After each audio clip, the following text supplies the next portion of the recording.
Yo soy Cristina Rosso, soy educadora especial y con énfasis en familia. Llevo ya 30 años trabajando con la comunidad sorda y 20 años con enfoque en la familia, porque pienso que es muy importante la familia en el proceso de la persona sorda. Dirijo un proyecto que se llama Hogar Feliz, que es un programa dirigido a los padres y familias con hijos sordos, sordociegos y discapacidad múltiple. Mi seña dentro de la comunidad sorda es esta. Esa es mi seña. Entonces después vamos a como tener la oportunidad de trabajar un poquito más a fondo en cuanto a la parte de lengua de señas. Muchas gracias. Marta Rincón. Gracias, Cristina. Mucho gusto. Mi nombre es Marta Lucía Rincón Bustos. Yo soy fonoaudióloga de la Universidad Nacional de Colombia. Tengo una maestría en estructuras y procesos de aprendizaje y recientemente un doctorado en educación de la Universidad Autónoma de Madrid. En ese momento me desempeño como profesora de la Universidad Nacional de Colombia, directora del Departamento de Comunicación Humana, y he venido acompañando desde hace un tiempo considerable a la maestría en discapacidad e inclusión social, además de un filial afecto con el Colegio Filadelfia para Sordos, y desde ahí como los vínculos que tenemos con Cristina. De verdad, muy gustosa de estar aquí con ustedes. Mi seña de la comunidad sorda es esta. Es realmente un placer y esperamos que aprovechen esta jornada y que podamos conversar un ratico frente al enfoque de derechos. Tienes el micrófono cerrado, Marta. Iniciamos entonces el tercer módulo del curso Transversalización de Contenidos y Metodologías de Derechos y Bienestar de las Personas con Discapacidad en Proyectos de Desarrollo. Entonces, en este momento están acá nuestras invitadas, el equipo de Colombia. Bienvenidas. Muchas gracias. Bien, entonces, a la luz de lo previsto y ya del tema que ha delineado Marta, pues la agenda que vamos a trabajar el día de hoy es la siguiente. ¿Están viendo mi pantalla? Sí, se ve. Ok, perfecto. Vamos a tratar estos tres elementos. Inicialmente vamos a hacer un recorrido por nuestras experiencias y vamos a utilizar un Padlet, una herramienta digital, para poder hacer un conversatorio corto en torno a nuestras experiencias. En un segundo momento vamos a trabajar una charla magistral para puntualizar algunos aspectos del enfoque de derechos y luego vamos a hacer una dinámica para tratar de conocer un poco la lengua de señas y de igual forma el braille. Entonces, siendo así, vamos a dar inicio con el primer tema de nuestra agenda o la primera dinámica de nuestra agenda, que tiene que ver con contemos nuestra historia. Bueno, pues hemos justo pensado con Cristina que definitivamente se vuelve absolutamente relevante conocer las experiencias que ustedes han tenido con respecto a esto que llamamos derechos de las personas con discapacidad. Entonces, ¿por qué citar las experiencias? Porque justo se convierten en un saber absolutamente rico para poder entender y reconocer este escenario de los derechos. Entonces queremos escucharlas y escucharlos con respecto a qué tan cercanos han estado las experiencias frente al tema de derechos de las personas con discapacidad. Entonces, para eso hemos dispuesto un Padlet. El Padlet los tienen ustedes en el chat. De pronto, para quienes entraron más tardecito, se los voy a volver a compartir. Seguramente ustedes ya conocen esta herramienta. Entonces, la voy a... Entonces, ¿ya están viendo la pantalla? Sí, se ve. Sí. Perfecto. Entonces doy paso a mi compañera Cristina. Ella va a dirigir esta primera parte de esta dinámica. Entonces, Sí, dale. gracias. Bueno, entonces, como decía Marta Lucía, este espacio es para compartir las experiencias que hemos tenido en cuanto a derechos con personas con discapacidad. No sé si ustedes, lo que entiendo es que son organizaciones y no sé cuál ha sido su experiencia. Entonces, la idea es que ustedes en el chat puedan escribir la experiencia y que podamos compartirla para a partir de ahí poder empezar a trabajar. Entonces, no sé si vamos a dar un tiempito para que puedan como escribir y después vamos a poder tomar algunas experiencias y poder hablar un poco sobre esto. Ok, entonces está abierto el Padlet para que ustedes puedan registrar aquí sus, pues narrar de una manera muy corta, e incluso si alguien quiere colocar una fotografía, una imagen, algo alusivo allí que trate de retratar un poco la experiencia, pues bueno, está muy dispuesto. Entonces vamos a dar, como decía Cristina, vamos a dar, ¿te parece, Cristina, si damos unos 7 minutos? Sí, yo creo que estaría bien. ¿Les parece? Entonces, bueno, ánimo para que este Padlet se llene completamente de bueno, relatos cortos que transmitan sus experiencias. Entonces, ya podemos empezar a ingresar al Padlet. Espero que todos hayan podido ingresar. Si tienen algún inconveniente, me avisan, por favor.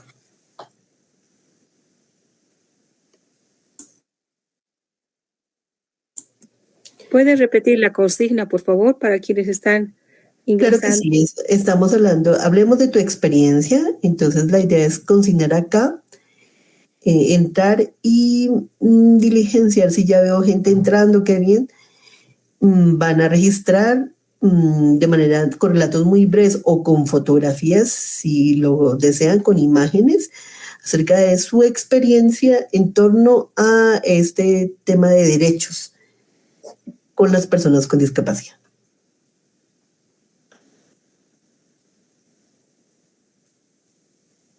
¿Alguien tiene alguna duda respecto al uso de la herramienta?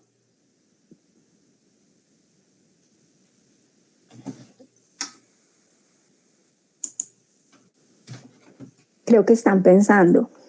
Sí, uno ingresa, creo que está más experimentando. Ingresa el link, luego ahí está esta carátula que están proyectando y luego también te permite ingresar y si quiere ingresar.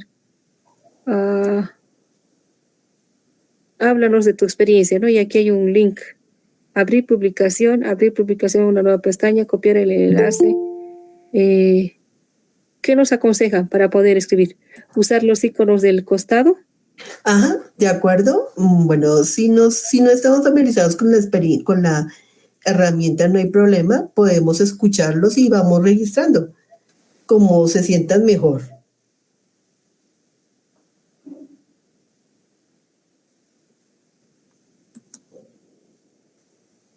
Gabriela, por ejemplo, tú tienes...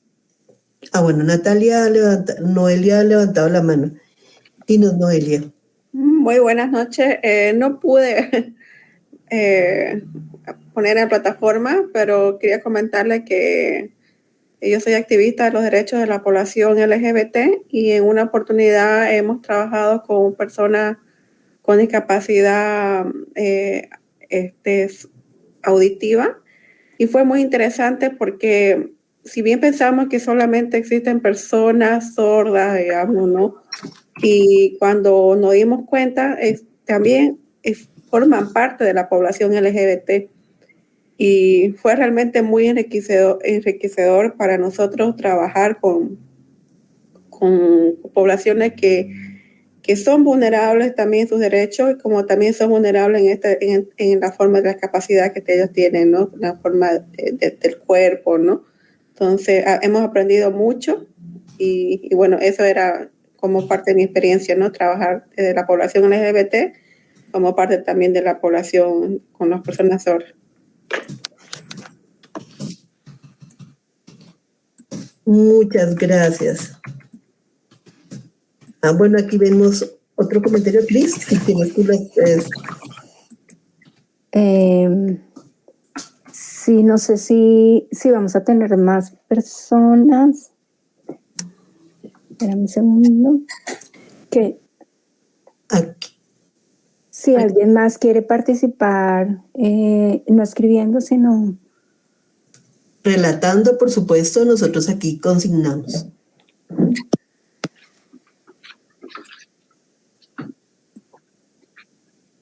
Viste que aquí se animó una... Bueno, ya se están animando más. Qué bien, qué bien. Todos tenemos los mismos derechos.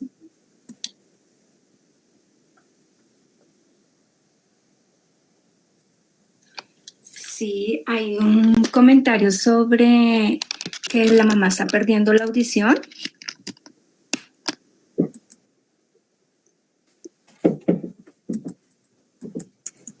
Y entonces creo que el derecho va enfocado en esa parte, ¿no? Porque no es una persona que nació sorda, sino que está quedando ensordecida. Entonces creo que hacia allá va enfocado a la parte del derecho.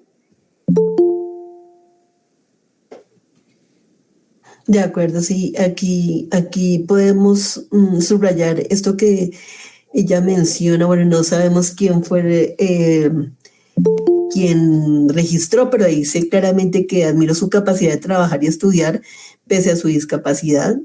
Entonces, bueno, esto es un elemento clave en términos de pensar precisamente en esa oportunidad, en este caso de trabajo, ¿no?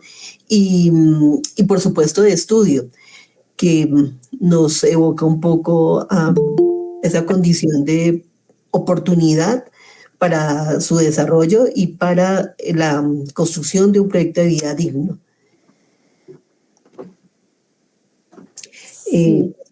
Sí, yo quisiera comentar un caso de una persona sorda que fue abusada sexualmente y fuimos al lugar donde debíamos poner la denuncia, pero pues al lugar donde llegamos no había un intérprete.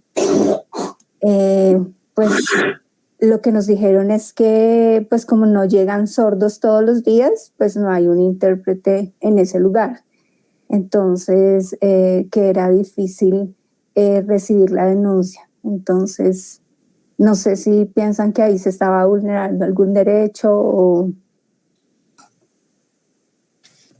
De acuerdo, Cris, y eso que tú citas es supremamente importante porque tiene que ver con el derecho a la libre expresión, que en el caso de las personas sordas, pues se da a través de la lengua de señas, entonces es bien evidente pues esa vulneración ahí de derechos.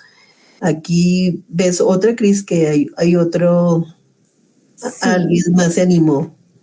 El olvido en que viven las personas con discapacidad. Pero no sé, en la discapacidad en general, no sé quién lo escribió. Seguramente. Yo lo escribí. Okay. Nos refiriéndome a que muchas personas con discapacidad que han sido expulsadas de la escuela regular o de la escuela especial y que no reciben ningún tipo de educación o que no cuentan con un trabajo y que no se desarrollan. Ok. Sí, es importante porque no se le da la inclusión verdadera, ¿no? Porque se está hablando de inclusión, pero realmente no hay una inclusión real. Se integra a la persona, pero no hay una inclusión real. Creo que eso es otro tema que también es importante tocar. Aquí hay una persona que dice, hola, yo tuve la experiencia de trabajar como intérprete con una población sorda, con población de adultos con discapacidad auditiva en inclusión en el sistema de educación alternativa. Creo que ahí, pues, esta persona tuvo una experiencia bien significativa. No sé si nos quiere comentar un poquito más sobre esta experiencia.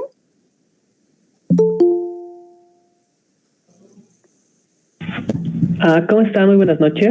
Buenas Buenas noches. noches. Sí, quizás comentarles algo más que, bueno, fue un proceso, ¿no? Esto fue hace muchos años ya, en temáticas cuando estábamos empezando todavía con el tema de la inclusión. Como bien dicen ustedes, creo que hemos pasado nosotros acá por procesos de integración, o en algún momento, como mencionaba también Marta, ¿no? O sea, que pertenecían únicamente a un aula y, bueno, no se les daba la atención que debería, ¿no? Y ha sido de las primeras experiencias que he podido tener, y evidentemente ha sido una lucha constante también de explicar, ¿no? A los maestros, por ejemplo, que estos participantes son responsabilidad de todos nosotros. O sea, a veces yo recuerdo que aquel entonces siempre me decían, no, tus estudiantes. Yo les decía, no son mis estudiantes, en todo caso son nuestros estudiantes, ¿no? Y estamos ambos para poder apoyar. Entonces creo que hacer entender eso ha sido algo bien, bien complicado, que nos ha tomado 3 años, ¿no? A la medida de que quizás después de los 3 años hemos visto recién los productos de adaptaciones reales que han podido hacer eso, no solamente en la metodología, sino también en la elaboración de materiales para la población como tal. Y bueno, me llevo lindos recuerdos de esa experiencia y sobre todo de la institución, que creo que hemos ido aprendiendo todos con nuestros participantes. Gracias. Rosemary Monasterios levantó la mano. Sí, por favor, ¿nos puedes comentar tu experiencia? Rosemary. No sé.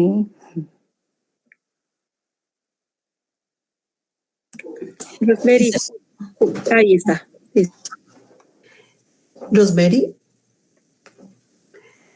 Cristina, aquí también hay otro comentario, el que está mencionando el trabajo en el área de desarrollo infantil temprano, haciendo énfasis en la atención de niños con discapacidad en la primera infancia y estimulación temprana. Sí. Ese es muy, muy importante, ¿no? En la parte de la primera infancia y estimulación temprana, ahí se vulneran muchísimos derechos. No sé si fue Rosemary la que escribió este comentario y quieres agregar algo más. Buenas noches. Buenas noches. Mil disculpas. Saben, yo soy una persona con discapacidad visual. No puedo escribir en el chat. Es por eso que más voy a estar tal vez oyendo, pero de forma personal, experiencia trabajando con personas con discapacidad, ¿cómo le digo? A plan de emprendimientos. Yo he podido trabajar y también en algunos otros talleres no he podido convivir, pero sí he sido estudiante. Actualmente sigo siendo estudiante y bueno, sí hay un poco de falencias todavía en los colegios, institutos y SEAS, ¿no? Donde no falta mucha socialización para la persona con discapacidad. Eso nomás puedo contar. Muchas gracias. Creo que tu experiencia es muy valiosa porque lo has vivido. Sí. En carne propia, como se dice, y creo que de aquí pues vamos a sacar también buenos productos también que van a ayudar no solamente a Rosemary, sino a la población con discapacidad visual también, ¿no? Entonces, no sé si alguien más o vamos cerrando este espacio. Bien, ok, entonces pues bueno, ya con esta antesala, en términos de las experiencias que cada uno ha tenido con este enfoque de derechos y pues por supuesto subrayando la experiencia de Rosemary aquí, nos dan como algunos visos para entender lo que vamos a trabajar el día de hoy con respecto al enfoque de derechos. Entonces, bien, voy a dejar de compartir por acá y paso al otro lado.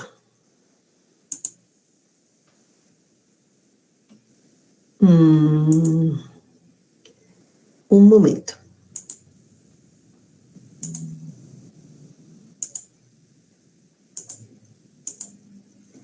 Bien, volví a la agenda. ¿Sí? ¿Lo están viendo? Se ve. Bueno, perfecto. Entonces, empecemos a hablar un poco del enfoque de derechos.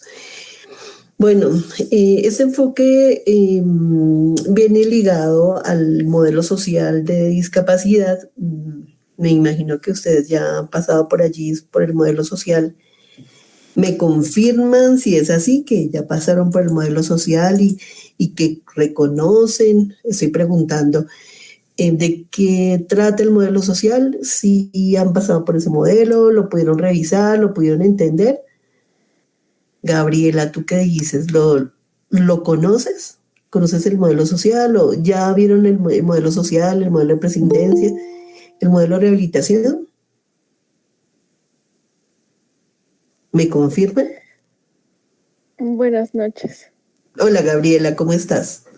Bueno, este modelo social es el que considera a las personas con discapacidad como sujetos de derecho y que no es que va a estar fuera de la sociedad, sino que esta integración, esta inclusión más bien, es parte de estas relaciones que se tienen cotidianamente. Ujú. De acuerdo, Gabriela, sí. Digamos que en principio este modelo social trata y reconoce que justo no son las personas las responsables, sino que está marcada en la sociedad, que es la sociedad la que pone las barreras para que de alguna forma el sujeto no se construya plenamente, no se desarrolle plenamente, no participe plenamente. Entonces, unido a eso que comentas tú, Gabriela, pues bueno, vienen esos principios fundamentales de este enfoque de derechos. Entonces, uno de los elementos claves de este enfoque de derechos es que se reconoce aquí que es el Estado el principal garante de los derechos. Entonces, reconociendo que es la sociedad la que impone esas barreras, digamos que esos obstáculos para la garantía de su desarrollo y el desarrollo de su proyecto de vida, entonces el Estado está en la obligación de buscar la manera cómo poder dar cuenta y suplir y tratar de restaurar esas barreras que la sociedad ha impuesto. Entonces, ese es uno de los elementos claves de este modelo de enfoque de derechos.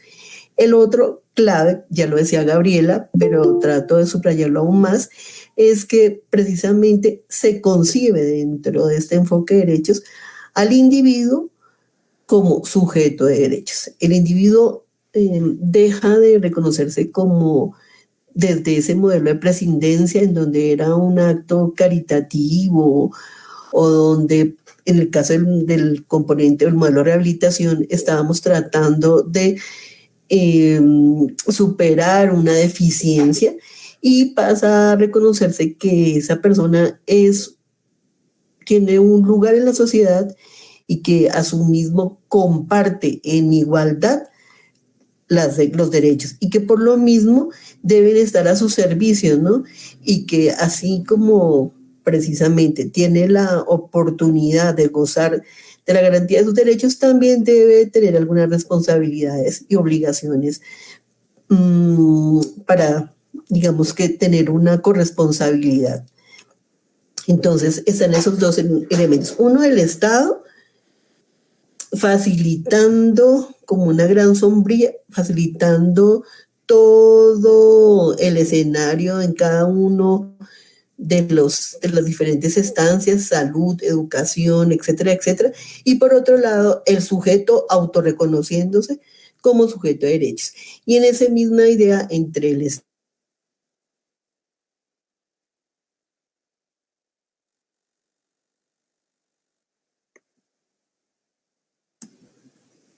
Creo que se quedó sin... Parece que se cortó la señal. Sí, un momento.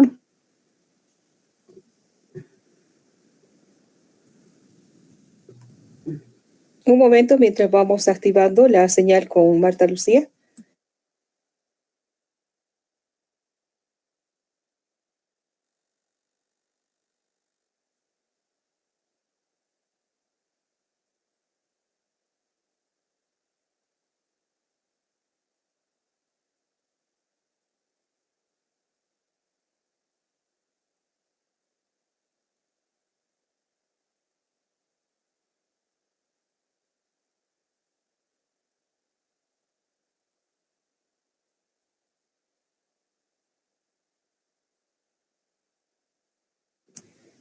Ya le Sí, no sé si tuvo que salir.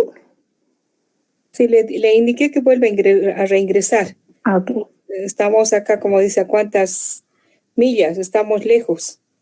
Entonces debe ser la señal y ya nos vamos a conectar. Mientras tanto, bebamos un poco de nuestro té, nuestro chocolate, y Marta se está volviéndose a conectar.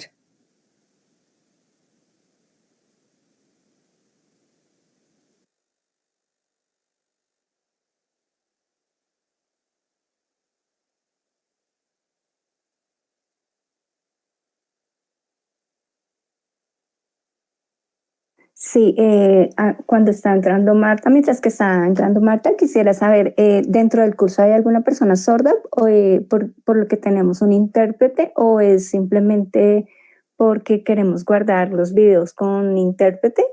Mi pregunta. Hay 3 personas que se han inscrito, que son docentes de educación primaria y que ahora no los estoy viendo que hayan ingresado. Son 3 personas que se han inscrito y que son personas sordas. Ah, ok. Pero por otra parte queremos que también el video, si es que lo van a revisar, como es un curso a distancia en modalidad virtual, ellos tengan disponible para poder ver la información que se tiene de los diferentes módulos. Ah, perfecto, muchas gracias. Era como mi inquietud. No sé si ya se está uniendo Marta. Ahorita no la veo porque es directamente el acceso. Me voy a volver a insistir.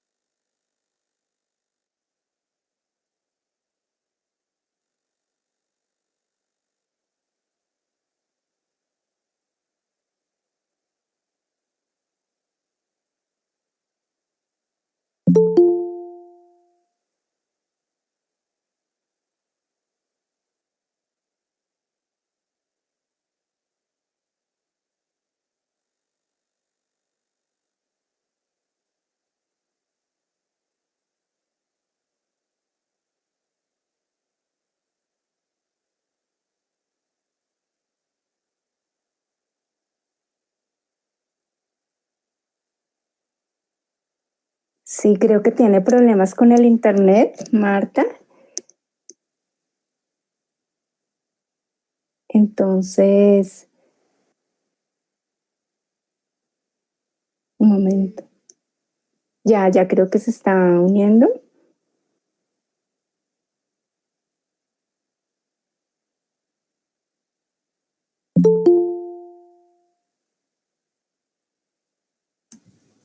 Le escribí enseguida y ahorita vamos a ver si ya ingresa. Mientras tanto, aquí Lucía Porra levantó la mano. Sí. Sí, Lucía. ¿Tienes alguna pregunta o comentario? No, perdón, disculpe, error. Ah, ok. Gracias. Bueno, sí, no, yo quería también, como les decía, voy a aprovechar que mientras que Marta se conecta, mi trabajo ha sido enfocado hacia la familia con hijos sordos y sordos ciegos y pues mi experiencia ha sido que aún desde dentro de la familia se empiezan a ser vulnerados los derechos de los hijos. No sé si ustedes pensarían cuál derecho está siendo vulnerado dentro de la familia para una persona sorda.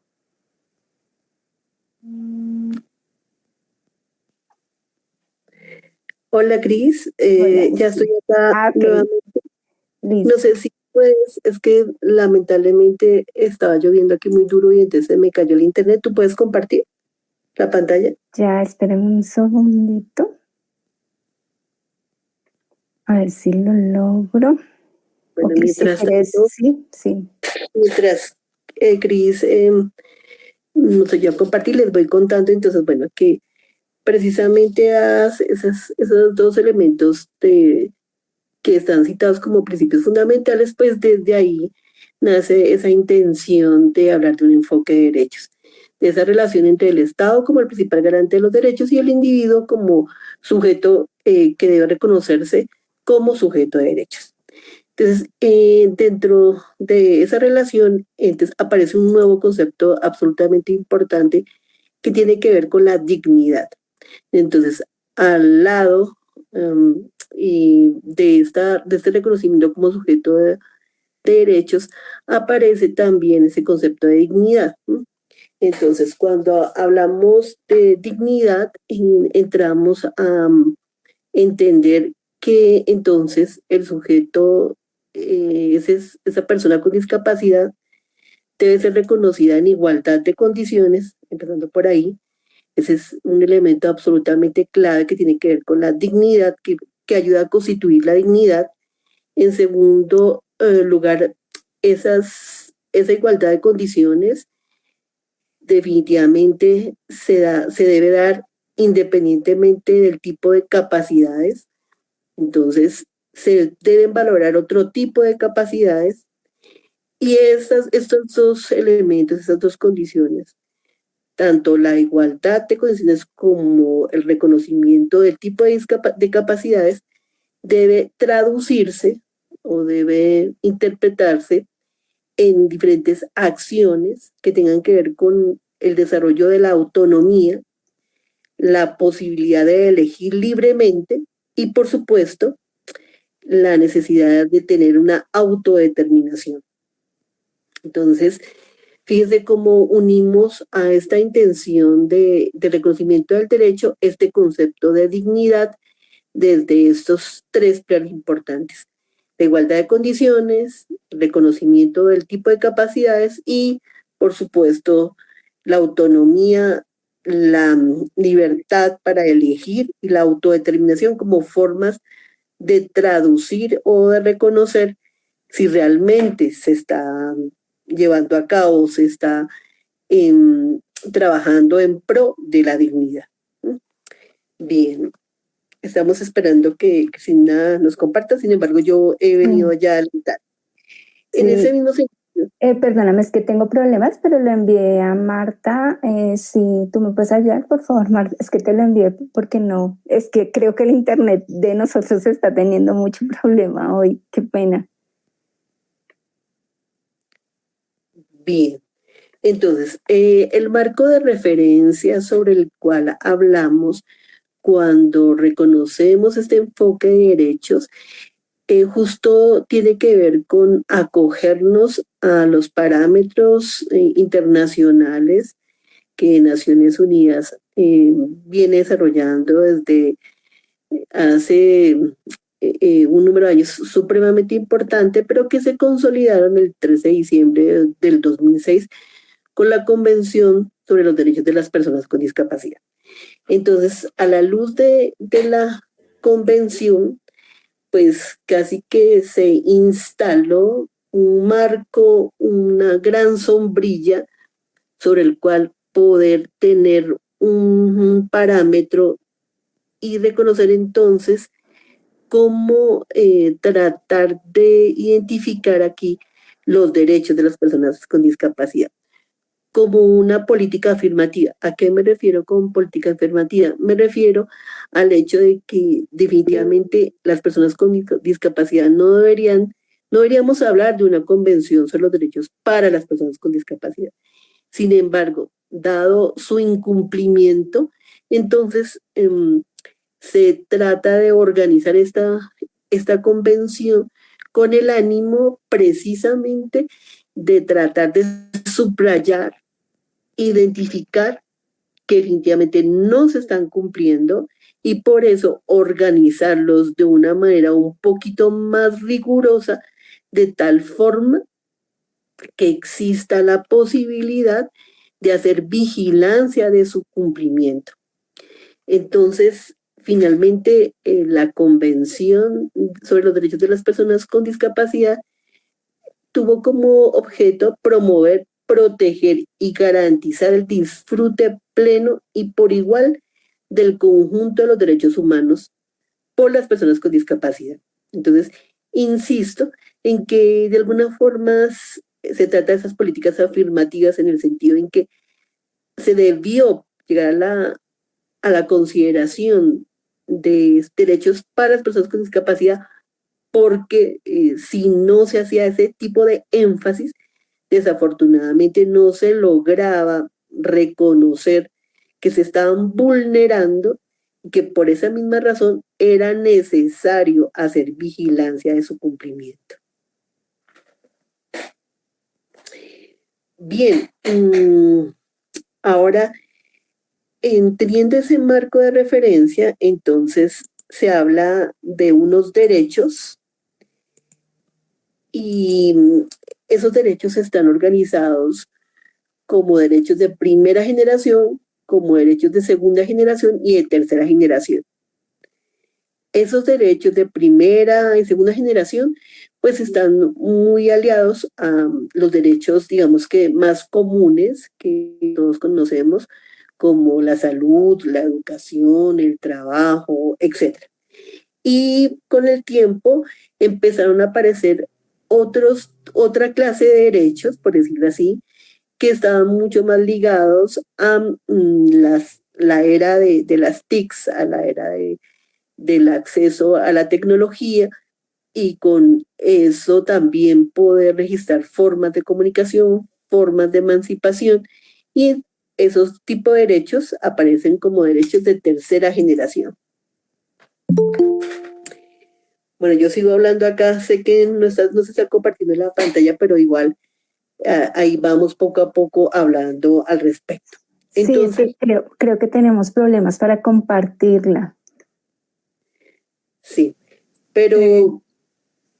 disculpe, no está el anfitrión de la sala y entonces ahora en este momento estoy intentando compartir, si nos tienen paciencia. Mientras continúa Marta, te vamos escuchando. Ok.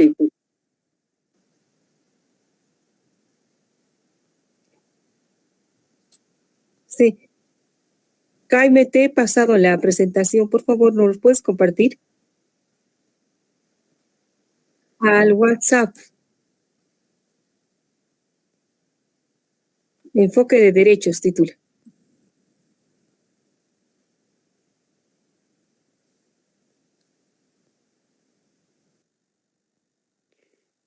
Bueno, entonces, en ese sentido, entonces los derechos como quedaron organizados ahí de acuerdo a la convención, pues justo se reconoce entonces ahí que la discapacidad es el resultado de la interacción entre las personas con deficiencias y las barreras debidas a la actitud y al entorno que evitan su participación plena y efectiva en la sociedad. Entonces, fíjense que nuevamente esa ratificación de la necesidad de estar al pendiente de ese consolidado de derechos es precisamente, por eso es que viene como ligado con el modelo social, porque es precisamente el reconocimiento de que sí, la sociedad ha hecho caso omiso y definitivamente se comporta como obstáculo para que las personas con discapacidad puedan acceder a esos derechos y así construir su proyecto de vida. Y de igual manera, tiene que ver con la actitud que transfiere o que tiene esa sociedad y lo que eso causa para que definitivamente las personas no puedan tener una vida digna. Dentro de eso aparece como otro elemento absolutamente clave la participación plena y dentro de la sociedad, en el sentido en que definitivamente como salimos de ese modelo de presidencia y ese modelo rehabilitador, entonces, y ya reconocemos que existe un derecho, entonces, por eso este modelo llama a la participación de las personas con discapacidad para que entre el Estado y las personas con discapacidad se construyan, se vigilen, se ratifiquen, se monitoreen los derechos. Bueno, gracias. Ya estamos aquí compartiendo. Estoy en la diapositiva número 6. Perfecto, en esa. Entonces, este camino de por un lado, de reconocimiento desde las posibles barreras que da la sociedad, por otro, y la respuesta allí frente al derecho. Por otro lado, el entender que es también la persona con discapacidad quien necesita y debe participar, pues definitivamente marca un hito absolutamente representativo en el escenario de la discapacidad. Entonces, aquí se empieza a reconocer que la discriminación contra cualquier persona por razón de su discapacidad constituye una vulneración de la dignidad y valor inherente al ser humano. Entonces, aquí lo que se está diciendo es que precisamente, dado este conjunto de elementos, cuando definitivamente la sociedad no genera y en este caso el Estado no genera unos escenarios y unos contextos para que se dé ese cumplimiento, pues se está generando discriminación. Y pues aquí aparece la discriminación como signo de vulneración a los derechos de las personas con discapacidad. Este enfoque de derechos, pues por supuesto, como la siguiente, por favor, como se observa en la diapositiva, pues por supuesto tiene mucho que ver con lo jurídico, claramente, pero no solo se queda ahí, ¿no? También ha sido un elemento de gran pertinencia con enfoques sociológicos y con enfoques propios de la ciencia política, que en resultado han detonado otros elementos claramente significativos, dentro de esos lo que tiene que ver con las desigualdades sociales, porque el enfoque de derechos ha permitido ver que hay condiciones y sujetos con ciertos privilegios, a diferencia de condiciones y sujetos que no tienen privilegios, y empiezan a reconocerse las brechas y los factores de desigualdad. De igual forma, los poderes y otros factores claves que hacen que un sujeto esté más próximo a tener garantía de derechos y, por el contrario, un sujeto que esté menos próximo a ello. Dentro de eso, ese escenario de desigualdades sociales, pues inquieta mucho frente a las personas con discapacidad, al entender que una persona con discapacidad puede tener también otras múltiples identidades, y en ese mismo sentido se pueden marcar todavía más las brechas. Citemos un ejemplo. Pensemos en una mujer indígena con discapacidad. El solo hecho de ser mujer, precisamente por este reconocimiento y este desfavorecimiento y discriminación que ha existido, pues a eso se le suma el hecho de ser una mujer indígena con otra identidad, y el hecho de que estas dos identidades confluyan, además de ser personas con discapacidad, hace que las desigualdades se acrecienten y entonces exista menos oportunidad de acceder a los derechos. De igual manera, el enfoque de derechos ha invitado a reconocer el escenario de cohesión social con el ánimo de entender que precisamente, dada la participación de las personas con discapacidad, la sociedad y, pues por supuesto, los saberes que se pueden anidar producto de esa participación de las personas con discapacidad, pues empieza a conformar un tejido social, y ese tejido social invita a esa cohesión social. ¿Me están escuchando? ¿Me están escuchando? Sí, licenciada. Sí, se escucha, licenciada. Muy bien. De la misma manera, al tener un nicho aquí el enfoque de derechos y, por supuesto, allí la participación, la agrupación de los colectivos, la emancipación de los movimientos sociales, entonces se genera procesos de democratización de las sociedades.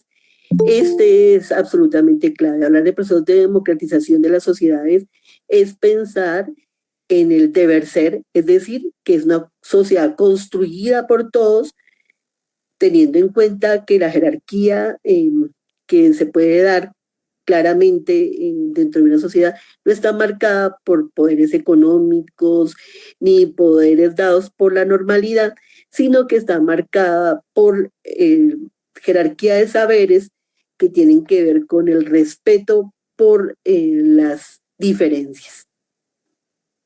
En ese mismo sentido, entonces aparecen tres elementos claves. Entre los elementos claves que aparecen, uno es que a la luz del enfoque de derechos, entonces se dan, cuando el enfoque de derechos se empieza a transitar y la persona con discapacidad se reconoce desde ese escenario, entonces se empiezan a vislumbrar otras necesidades que al parecer no se habían visto inicialmente. El tránsito de las personas con discapacidad frente a empoderados bajo este estandarte del derecho le da la posibilidad de entonces recrearse de una manera diferente y entonces deja ver todos esos elementos que estaban acallados, que se habían ignorado por mucho tiempo. Y entonces de esa manera se ven otras necesidades. Entramos en un juego de reivindicación. ¿Por qué el juego de reivindicación? Porque se empieza a generar una tensión positiva en el sentido en que el Estado va organizando lo suyo, la sociedad civil, los movimientos de las personas con discapacidad van reconociendo su participación allí y van entonces identificando qué sirve, qué no sirve, cómo podemos ajustar, cómo podemos entonces generar una sociedad más justa y equitativa. La siguiente, por favor. La siguiente.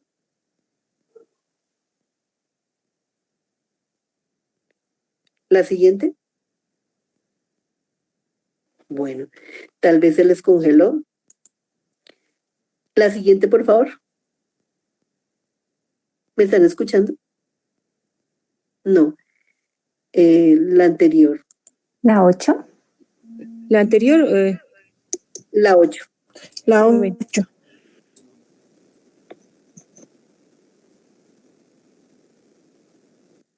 Bueno, entonces fíjense que aquí hay algo absolutamente clave y es que estábamos considerando inicialmente un escenario de bienestar, ¿sí? Pero al ser interpelado por el enfoque de derechos, pasamos a un escenario de derechos. O sea, es decir, ya no estamos hablando sencillamente de mirar cómo responder a un sujeto pasivo, sino que entramos a trabajar a cómo negociar y construir frente a un sujeto activo, un sujeto completamente lleno de saberes y de elementos valiosos que le aportan a la sociedad y que le aportan a su vez la propia construcción de su proyecto de vida.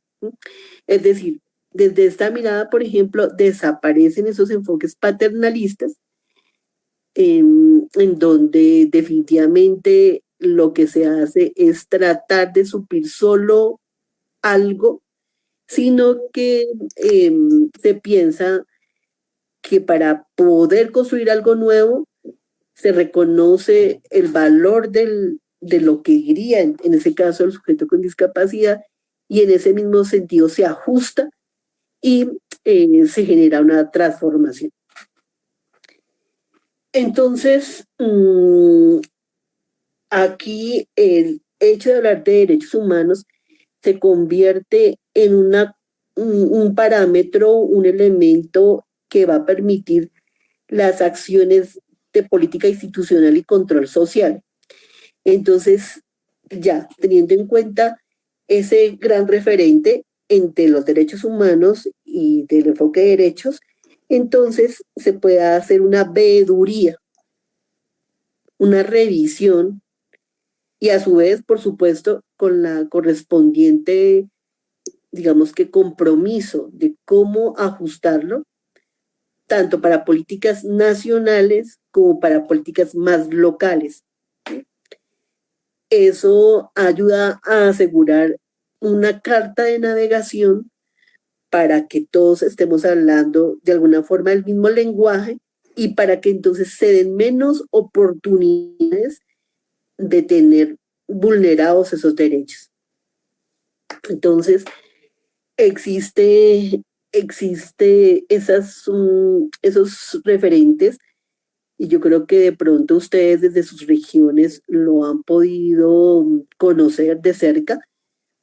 Están las políticas, por ejemplo, aquí en Colombia las llamamos las políticas departamentales, incluso hablamos de locales mucho más pequeños y hasta institucionales, pero todo bajo la gran sombrilla de lo que se ratificó en la convención. ¿Y eso para qué nos sirve? Nos sirve para pensar en el diseño, en la implementación y la evaluación de las políticas. Ese diseño, esa implementación y evaluación de las políticas en su conjunto, pues por supuesto tienen como objeto, como gran objeto, alimentar y propender por la dignidad de las personas con discapacidad. En ese diseño, en esa implementación y en esa evaluación de las políticas, por supuesto que debe estar el colectivo de las personas con discapacidad, los activistas de las personas con discapacidad, activistas de diferentes miradas y organizaciones, y en conjunto llegar a esa construcción. La siguiente, por favor.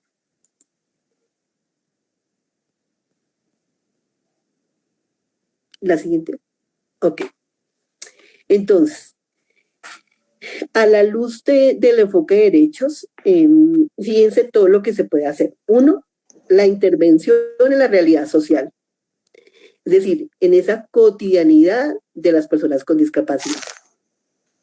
Por otro lado, el análisis de las desigualdades y las prácticas discriminatorias. Reconocer e identificar en dónde, en qué entidad, sobre qué derecho, sobre qué práctica, sobre qué estrategia está generando la vulneración de los derechos de las personas con discapacidad. Por supuesto, proponer estrategias de intervención, y es que teniendo en cuenta esas experiencias propias como la que ahora Rosemary nos cita, poder entonces identificar dónde está el meollo del asunto, reconocer entonces el camino a través del cual se pueda solucionar y así hacer efectivo ese goce de los derechos. Otro elemento clave de definitivamente ese enfoque de derechos es que potencia la capacidad de los grupos sociales. Entonces, como ya lo habíamos visto en aras a hablar de cohesión social, este enfoque de derechos reconoce esos saberes. No llama a los saberes simplemente, a esos saberes de los grupos sociales simplemente como elementos para transmitir información o para recoger un dato más. No, aquí ellos participan. Entonces se entiende que la persona con discapacidad que de pronto no pudo ir a la universidad y que dentro de sus barreras encontró que definitivamente no había, el examen no era un examen idóneo, que definitivamente ya lo sacaba, que por supuesto además el que quería entrar al supermercado y la barra la rampa no le servía, que la persona que quería ver el noticiero, la persona sorda que quería ver el noticiero y no tenía la lengua de señas, o que tal vez el que quería disfrutar de un deporte y solo encontró deporte para sujetos típicos. Bueno, cuando ellos pueden relatar también ahí sus experiencias, cuando unidos dentro de los grupos y los movimientos sociales, eso se da a conocer, pues esos elementos se potencian y entonces se puede construir caminos para hacer la reivindicación de esos derechos y a su vez la emancipación de los sujetos. Este enfoque, por supuesto, prohíbe toda discriminación frente al cumplimiento de cada uno de los derechos, impulsa la equidad de oportunidades, entonces está siempre dispuesto a que no todos accedemos ni entramos de una manera, pero que sí debe existir el camino para lograrlo. No, si lo tratamos de relatar en el caso, por ejemplo, de las personas con discapacidad motora, bueno, si las personas no pueden subir por las escaleras porque definitivamente es imposible, lo pueden hacer a través de la rampa, pero el punto clave es que debe llegar y deben tener la misma oportunidad de disfrute. Si hablamos, por ejemplo, de las personas con discapacidad auditiva y por su discapacidad tal vez no puede disfrutar de, tal vez, qué sé yo, de la música, entonces, bueno, el centro es como disfrutar la música. La sociedad típica lo hace de una manera, pues ok, las personas con limitación auditiva lo deben poder hacer de otra. En eso consiste la equidad de oportunidades. Y que definitivamente se abra el escenario, el Estado abra sus escenarios para que de todas formas se disfrute del derecho, independientemente de la manera en la que se pueda desarrollar. En ese mismo sentido, aparece la accesibilidad universal, que en su momento era absolutamente importante porque se reconocía entonces que deberían haber unos parámetros sobre lo que todos pudiéramos hacer, algunos que se activaban más que otros. Pero en todo caso, en el momento de que existen barreras importantes para que están imposibilitando el acceso, entonces se dan esos ajustes razonables, que son consideraciones del entorno, de los dispositivos, de las herramientas que se pueden modificar para que definitivamente las personas con discapacidad puedan disfrutar de ese derecho.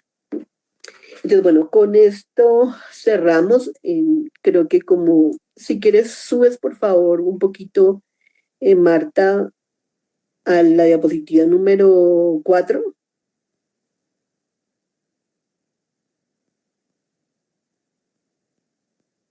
Marta.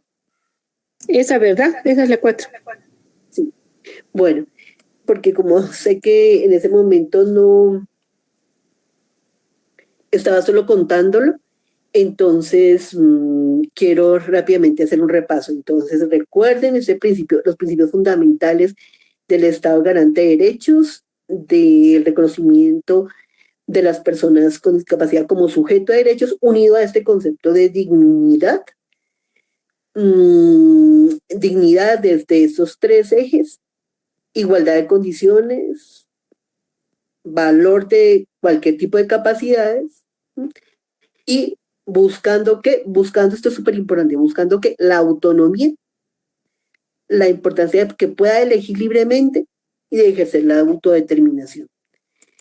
Esto soportado desde un enfoque y una mirada internacional, y subrayo aquí lo internacional no porque haya sido realmente de afuera, sino porque hablar de ese marco de referencia es que fue un acuerdo de muchos países que decidieron y que pensaron y se dieron cuenta que definitivamente existía un estado de vulneración de derechos. Y desde ese marco de referencia a la convención, pues la idea entonces que tiene la convención ahí de promover, proteger y garantizar el disfrute pleno de los derechos. Y en ese mismo sentido, si quieres, sigues la siguiente, por favor. La siguiente. En ese mismo sentido, entonces, este trozo de la diapositiva que está citando lo que dice la Convención, donde dice que considera que la discapacidad es el resultado de la interacción entre las personas con deficiencias y las barreras derivadas a la actitud y al entorno que evitan su participación plena y efectiva en la sociedad. Esto, súper importante, unido a la idea de que esto no se logra solos, no lo logra el Estado solo, debe vincularse con la participación de los colectivos y de las personas con discapacidad. La siguiente.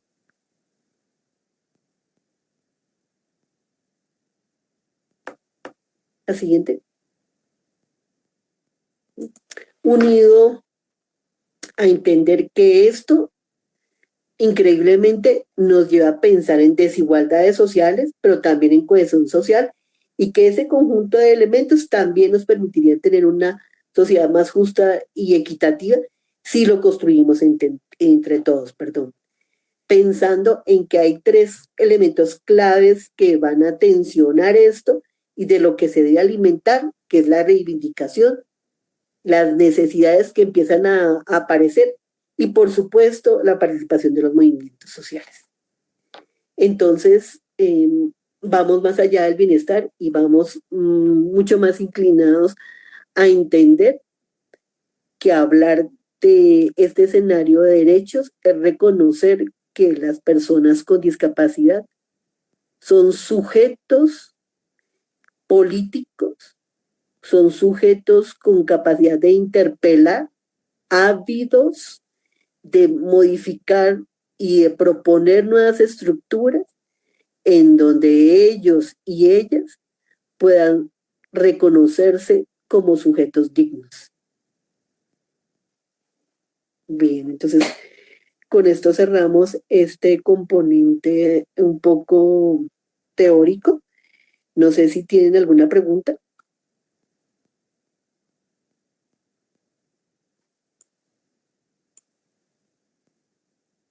¿Alguna pregunta?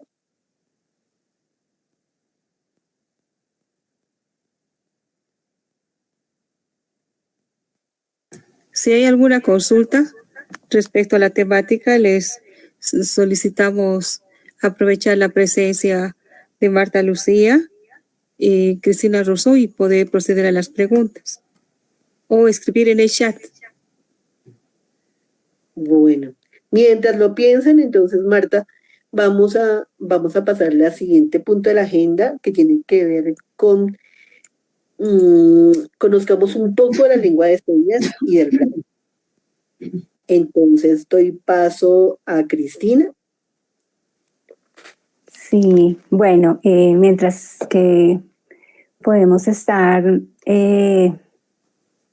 viendo las preguntas que van a hacer o las dudas que tienen, les hice una pregunta antes de que Marta ingresara nuevamente.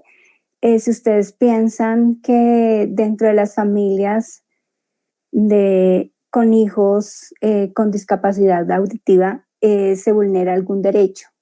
¿Qué derecho creen que se vulnera dentro de las familias con discapacidad auditiva?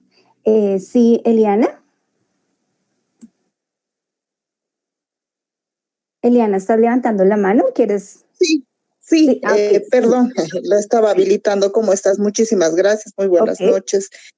Sí. Yo pienso de la poca experiencia que tengo trabajando con esa población, lamentablemente lo que se obvia mucho es la participación de la persona con discapacidad, ¿no?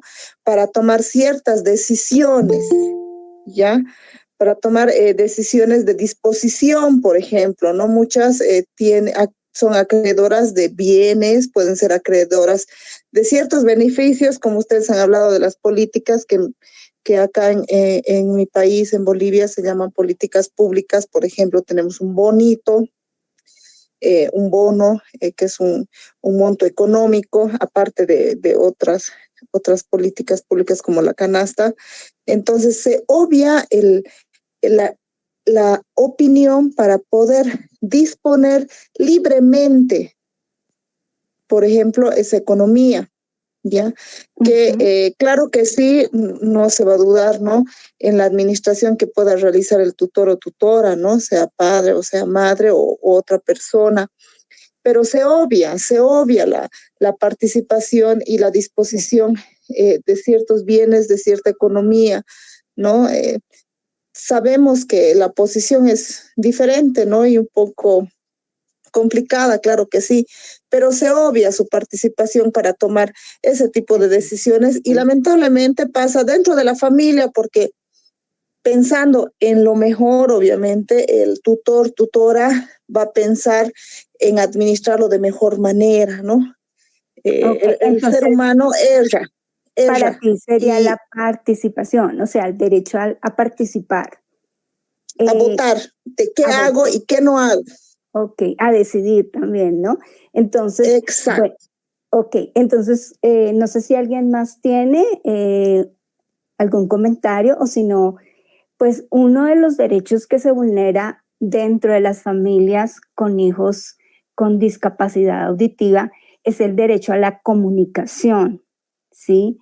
Que es ese derecho a recibir información y conocimiento.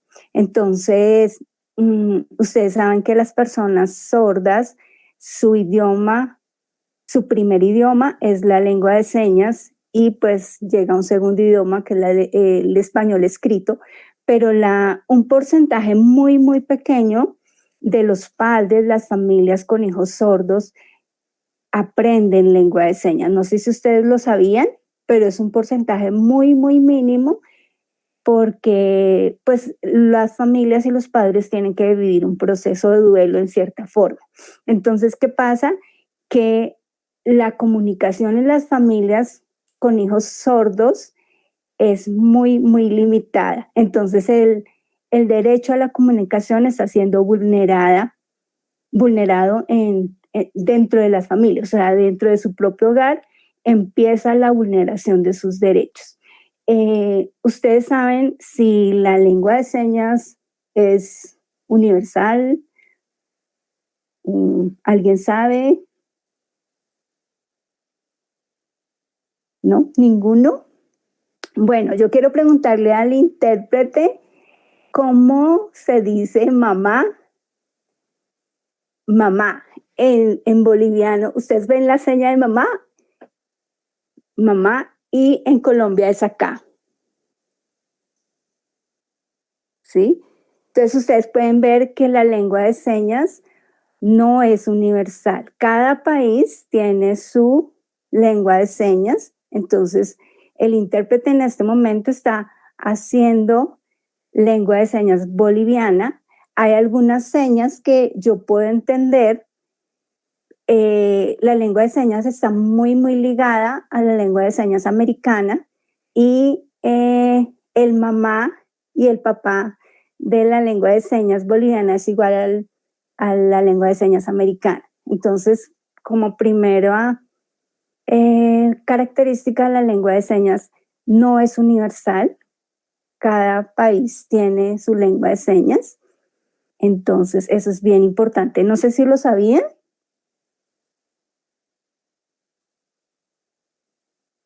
Creo que sí, o creo que no, no sé. No, en mi caso, María Cristina, es un descubrimiento que haya diferentes tipos de lenguaje de señas según el país. Muchas gracias. Sí, cada país tiene y de pronto lo mismo que pasa con el español, de pronto para nosotros aquí en Colombia hay palabras que para nosotros son normales y si de pronto yo las digo en Bolivia van a ser de pronto una grosería. Igual pasa con la lengua de señas en los países, ¿sí? Yo tuve la experiencia de viajar a Perú y estuve interpretando en Perú, y entonces yo estaba diciendo la palabra, esta es mamá, pero esta es alcaldía. Y no sé cómo es alcaldía en lengua de señas boliviana. Ah, ok. Esa es alcaldía. Para nosotros es alcaldía. Pero los sordos en Perú me dijeron, no conocemos esa seña. Entonces yo dije, es alcaldía. Entonces ellos me hicieron una seña que para nosotros en Colombia es prostituta. Entonces para mí era como yo tenía que hacer la seña de prostituta mientras que estaba diciendo alcaldía. Entonces, como que puede suceder lo mismo que en el español en las diferentes señas de lengua, de señas de cada país. No sé quién estaba levantando la mano, si tenían algún comentario. Eva Romina Olivera Vázquez está levantando la mano. Ah, ok. Sí, no sé si tienes algún comentario. Muy buenas noches, sí. En realidad es un comentario en relación a lo que usted indicaba, ¿no? La importancia de que se respete este derecho de la comunicación de los niños sordos. Yo tuve un caso muy triste y que realmente me abrió los ojos respecto a este tema. Llegó una niña sorda y la mamá me comenta de que ella no sabía, ¿no? Como mamá no sabía lengua de señas, la niña tampoco. La niña se comunicaba como podía y obviamente la mamá en todos esos años aprendió a interpretar los gestos de la niña para pedir ciertas cosas. Entonces, se le recomienda de que pueda asistir a San Juan de Dios, donde pueda recibir una formación oportuna, la guagua, que se la pueda enseñar lengua de señas. Y ahí es que la profesora, cuando la niña ya aprende a comunicarse mediante la lengua de señas, descubre que sufrió abuso sexual por parte de su tío, ¿no? Entonces ha sido algo muy impactante porque ya pasó varios meses de este suceso, pero la niña no sabía cómo explicar esto a la mamá. Claro. Y la mamá se sentía demasiada impotencia, demasiada rabia, porque al momento de hacer la denuncia, el tío se da la fuga y ella decía, ¿no? Como si yo la hubiera llevado desde más pequeñita, tal vez esto no hubiera pasado, tal vez ella hubiera sabido desde un principio explicarme o darme, ¿no? Esas señales de alerta. Entonces, realmente estas situaciones nos hacen asumir conciencia de cuán importante es que, en primer lugar, todas las personas con discapacidad reciban una atención oportuna y en especial los niños que son sordos puedan aprender lo más pronto posible a comunicarse por la lengua de señas para poder manifestar todas estas situaciones, ¿no? Y también prevenir este tipo de maltratos. Sí, muchas gracias. De verdad que ese es uno de los muchísimos testimonios que hay por la falta de comunicación, ¿no? Los niños con discapacidad y en su mayoría los niños sordos, los agresores a veces piensan que no se van a poder comunicar, que no les van a poder entender. Entonces, y como el porcentaje de padres que sabe lengua de señas es tan poco, entonces se vuelven muchísimo más vulnerables. De verdad, muchas gracias por ese comentario, y es bien difícil la situación de los niños sordos y se ve en las ciudades, pero pues en las partes apartadas mucho más, y es muy triste como tú dices. Entonces, sí, creo que esa parte del derecho a la comunicación se ve vulnerado en los sordos, y aprovechando que está Rosemary haciendo una comparación, ustedes saben que la lengua de señas es un idioma y es la primera lengua de las personas sordas, pero el braille es un sistema de lectoescritura. Si me corrige Rosemary, no sé si todavía está. No sé si ya se fue, si todavía está, pero bueno, sí. No, Rosemary. licenciada. ¿Sí? Sí, estoy todavía acá. Sí, precisamente para nosotros los ciegos, uno de los medios de comunicación es el sistema Braille para estudiar, pero también hay el lector de pantallas que ahora nos colabora manejando la tecnología, la computadora, el celular, de la computadora, por ejemplo, es el JAWS, y del celular es el Tollback, ¿no? En lo que utilizamos, que también nos ayuda de gran manera para podernos, ¿cómo le digo? No alejarnos de la tecnología, ¿no?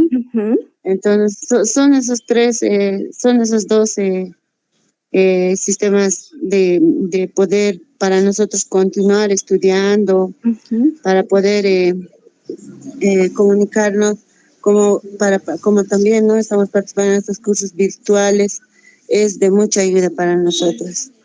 Sí, eso entonces, le comenté. Sí, muchas gracias. Entonces, sí, entonces el braille es un sistema de lectura y escritura, como decía Rosemary, ella lo está usando para tomar el curso. Sí, lectoescritura. Sí, la lengua de señas es un idioma que tiene su gramática, ¿sí? Tiene su gramática, entonces es diferente, ¿no? Para los ciegos, ellos usan el español como su primer idioma, como podemos escuchar a Rosemary, ella está hablando perfecto el español, pero para los sordos la lengua de señas es su primer idioma, es un idioma, y el braille un sistema de lectoescritura. No sé si vamos con el tiempo, Matica, ya te veo ahí. Sí, estamos bien con el tiempo. Aufa Samek, Bolivia, levantó la mano. Ah, ok. Sí. Muy buenas noches. Buenas noches. Esto de la comunicación es bastante interesante y nos sirve para todos los tipos de discapacidad, especialmente para aquellos que no se ven donde entran los sordos, pero también para las discapacidades cuya causa es el autismo, por ejemplo. Muchos son no verbales, entonces a veces es difícil enseñarles un lenguaje de señas con gramática y otras cosas, pero hay muchos rudimentos que sí se puede aumentar para tener un lenguaje aumentativo. También estábamos hablando del derecho a comunicarnos, pero en la discapacidad psíquica muchas veces necesitamos también los pictogramas, señalética, muchas otras situaciones que a veces no se puede, no porque la persona no pueda hablar, puede hablar, pero en muchas situaciones le es más fácil comunicarse mediante dibujos, mediante otras situaciones. O las personas que hayan sufrido un accidente cerebrovascular.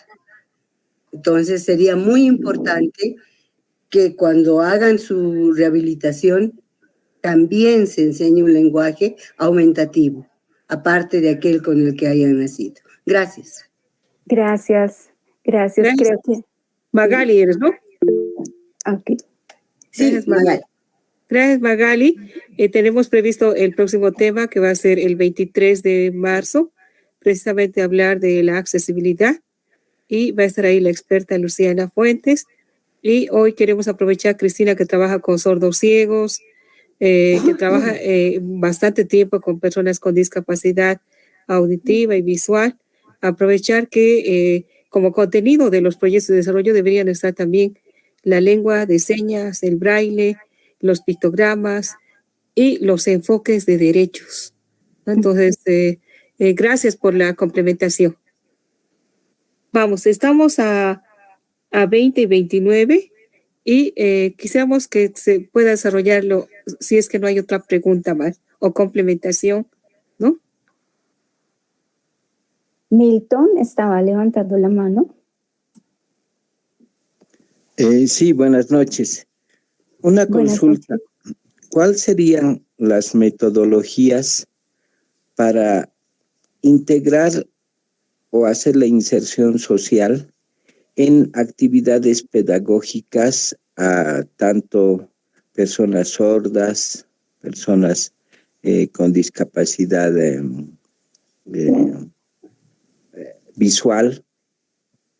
¿Cómo sería ese proceso de inserción en unidades educativas o centros educativos del sistema regular? Gracias. Bueno, no sé si Marta, tú quieres responder o respondo. Pues no sé. Sí, pues en Colombia nosotros tenemos, en el sistema educativo nosotros tenemos colegios integrados. ¿Sí? Las personas con discapacidad ingresan desde pequeños y tienen un periodo de integración, pero la verdad ese ha sido un proceso que todavía falta mucho. Lo ideal es que si son personas sordas, cuando son pequeños, haya una persona sorda adulta como modelo lingüístico. No sé si lo usan en Bolivia, pero esa es una figura que tiene el rol de modelar su primer idioma, ¿no? Así como los niños oyentes aprenden a hablar, que como las mamás empiezan a decir, ¿quieres tetero? ¿Te doy sopa? Entonces empiezan, ese es el rol del modelo lingüístico. Entonces lo ideal es que desde pequeños, si ingresan a un colegio, haya esa figura del modelo lingüístico. No sé si quieres agregar algo, Marta. Ok, sí. Bueno, pues desde el escenario pedagógico, bueno, habrían como dos elementos.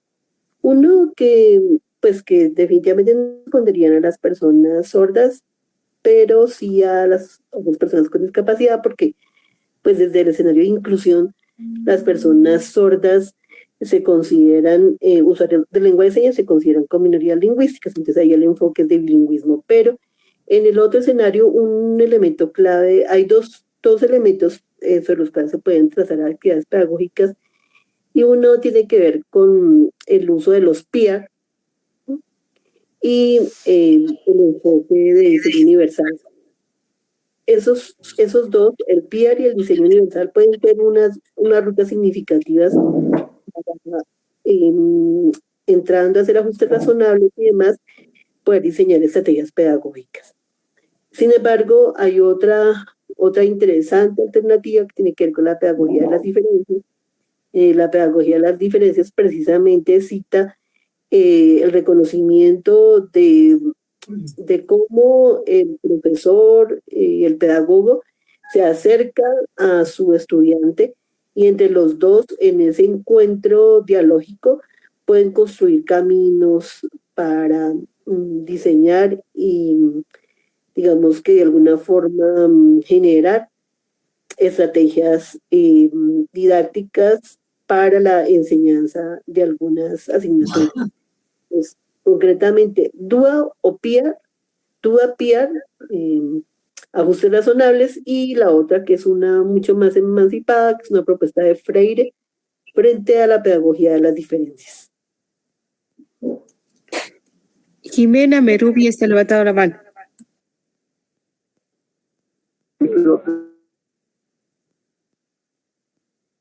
Sí, buenas noches. Mi consulta era, hace un momento hacía un comentario sobre la lengua de señas es distinta en un país que en otro. Si hay alguna norma que se esté trabajando para lograr estas diferencias que hay. Si hay alguna norma, no creo que haya, ¿cierto, Marta? Porque pues es como el idioma de cada país. Tal vez lo que sí existe son los elementos comunes que se les denomina universales lingüísticos. Es decir, todas las lenguas, independientemente que sea de lengua de señas o no, es decir, hablamos del español, el francés, en este caso, por ejemplo, la lengua de señas, deben manejar unos universales lingüísticos. ¿A qué nos referimos con esos universales lingüísticos? Que manejan una gramática, hay un componente fonológico, hay una morfología. Esos son elementos, digamos que elementos de referencia que hacen que una lengua, que sea una lengua de señas y no sea un código. Entonces, que sea una lengua, en este caso es lengua de señas y no sea un código. En el caso específicamente de la lengua de señas, pues existen unos reconocimientos importantes desde el punto de vista fonológico, pero no oral, sino el manejo de la seña dispuesto en el movimiento de la mano, en el lugar de la mano, en la configuración de la mano, si es así, o si es así, o si es así, en el lugar que se ubica la mano en el cuerpo. Por ejemplo, la palabra mamá, la seña de mamá está en de mi cuerpo. No puede hacerse la seña de mamá acá porque no es mamá. Tiene que ubicarse acá. Y la otra es el movimiento de la mano. Esos tres componentes son elementos en donde deben existir en todas las lenguas de señas, solo que en algunas, digamos que se diferencia respecto al lugar de origen. Entonces, por ejemplo, la lengua de señas colombiana tiene influencia de la lengua de señas americana. Entonces, tiene algunos patrones, pero pues los mismos universales se dan en todas las lenguas de señas.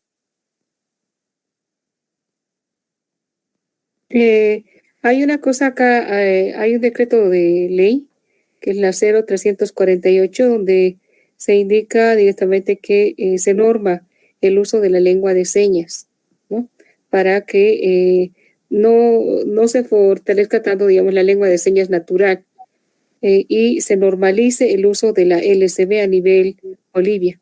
Esto ocurre más o menos en el 2009 y a partir de ello se han comenzado a hacer módulos, videos y ahora usando las tecnologías, entonces las va difundiendo, ¿no? Para que la familia, el entorno del niño aprenda la lengua de señas y los niños, niñas tengan pues un entorno lingüístico amigable, respetuoso de sus derechos y se puedan comunicar con sus hijos, ¿no? Entonces, aún todavía es un desafío, hay familias que se resisten y que van dificultando el desarrollo de la lengua de señas de sus hijos.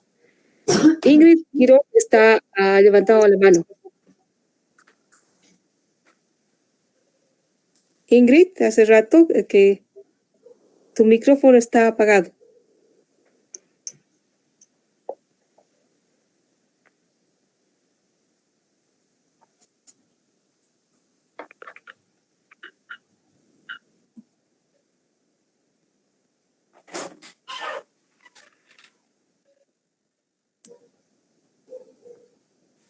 Tienes el micrófono apagado, Ingrid. Es una persona sorda. Es sorda, Ingrid. Sí. Es maestra. Buenas noches, dice.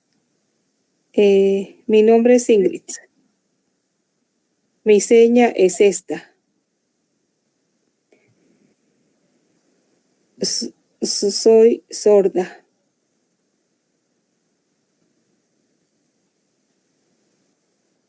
El tema de mi universidad.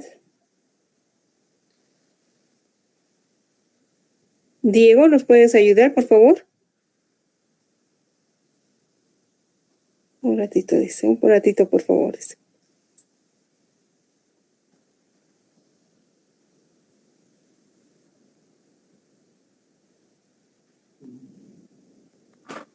Gracias, Diego.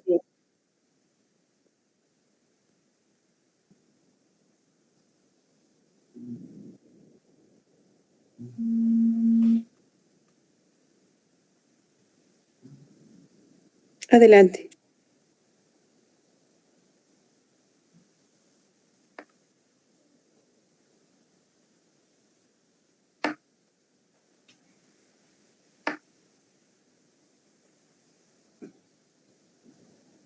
Listo.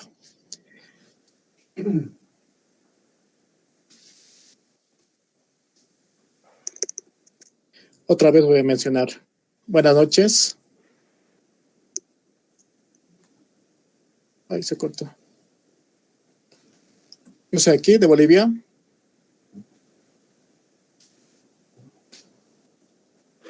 Otra vez. Soy de Bolivia. Desde Cochabamba les estoy hablando. Ahora lo que he visto en el tema de que han tocado, ustedes están hablando del tema de Marta, anteriormente lo que estaba comentando, es diferente. El tema del lenguaje universal de señas, el tema universal. Para mí, como persona sorda, entiendo el tema de las barreras comunicacionales. Pero ahora quisiera que... Es un poco difícil este tema, porque diferentes lugares, el tema de la universalidad, tampoco a veces no nos avalan, pero veo esa forma, ¿no? Es mi forma de ver. También el tema de la expresión gestual, expresión corporal, eso también son elementos que están en nuestro idioma. Son un ejemplo. Y a lo que yo he visto, he entendido del tema, ¿no?, de mamá. Es diferente forma en otros países. Es diferente la estructura. Pero es muy importante el tema de la gestualización, el movimiento del cuerpo o la expresión. Digamos, si es indígena, colocarle, por ejemplo, trencitas.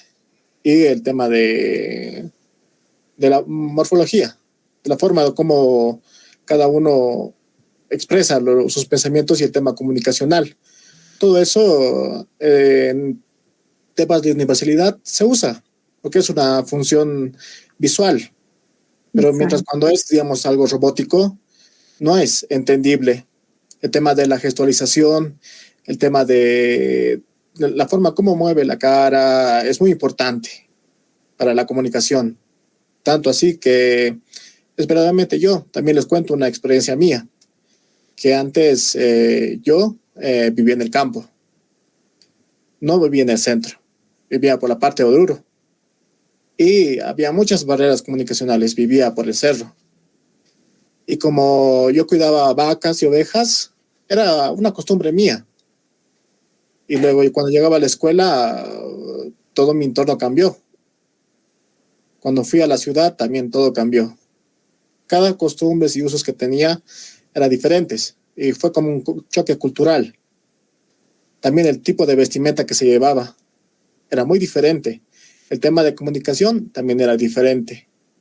Yo a veces, cuando me trataba de explicar en señas, yo no entendía a veces algunas cosas. Muchas personas me escribían y se me hacía difícil el tema de la comunicación. Me decían, hay comida. Y nunca, por el campo, ¿no? Había ese problema. El tema de las comunidades donde no se había ese acceso a la comunicación. Simplemente yo me fijaba en el tema de la cara, las facciones que tomaba. Y es el tema de del campo y también de la ciudad, que es ya muy diferente, ¿no? En la escuela yo ya me gradué y así me quedó todo más claro. Hay un gran choque entre esas dos situaciones. Muchas gracias, ¿no? Ustedes por darme la accesibilidad, por la difusión que nos dan de la cultura sorda, de que puedan dar esto también, el tema de las escuelas, que se difunda, que no solamente se quede aquí, porque hay muchas personas que están encerradas, niños también que son sordos, y ahora el rol que cada uno de ustedes ya tiene también, ¿no? Marta, como tú también mencionaste, y Cristina, el tema del español, el tema de los hijos sordos, es una realidad muy importante que tenemos que tomar en cuenta. El tema de la comunicación, que es un proceso mucho mejor si se da a temprana edad, porque cuando hay desconocimiento, todo esto empeora y hace que la autoestima empeore y sea decaído. Y ahí aparezcan muchas situaciones de discriminación.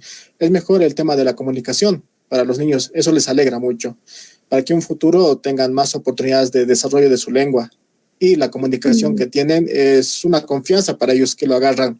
Es una forma de fuerza para ellos, también para la familia. Es verdad, todo eso. Muchas gracias, ¿no? Les he visto a ustedes también y las opiniones que han vertido. Esas serían mis palabras. Gracias.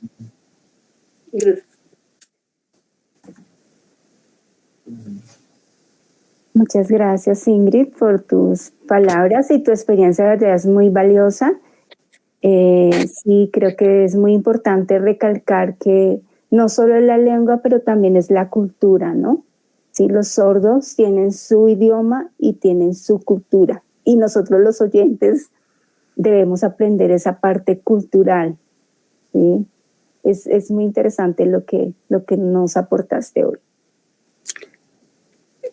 Creo que no hay más preguntas. Gracias, Ingrid, por compartir tu experiencia Y son exactamente las 20:44 y queremos, no sé si hay más, creo que nos están compartiendo material, una riqueza de material, Cristina Rousseau y Marta Lucía, mediante la plataforma para invitarnos a leer, a revisar, ¿no? Entonces, consideramos que es una invitación para continuar aprendiendo, autoaprendiendo y poder lograr, ¿no?, la inclusión a partir de esta capacitación y en los proyectos de desarrollo de las personas con discapacidad. Entonces, yo agradecer a María Cristina Rousseau, también agradecer a Marta Lucía Rincón, agradecerles la aceptación de la invitación, agradecer a nuestro intérprete quien nos está colaborando, quien es Diego de Acarapi, y a todas las personas que se han reunido hoy para poder compartir, ¿no?, compartir estos saberes de nuestras dos facilitadoras. Gracias, muchas gracias por estar presentes. No sé si quieren, por favor, despedirse, abrir sus cámaras.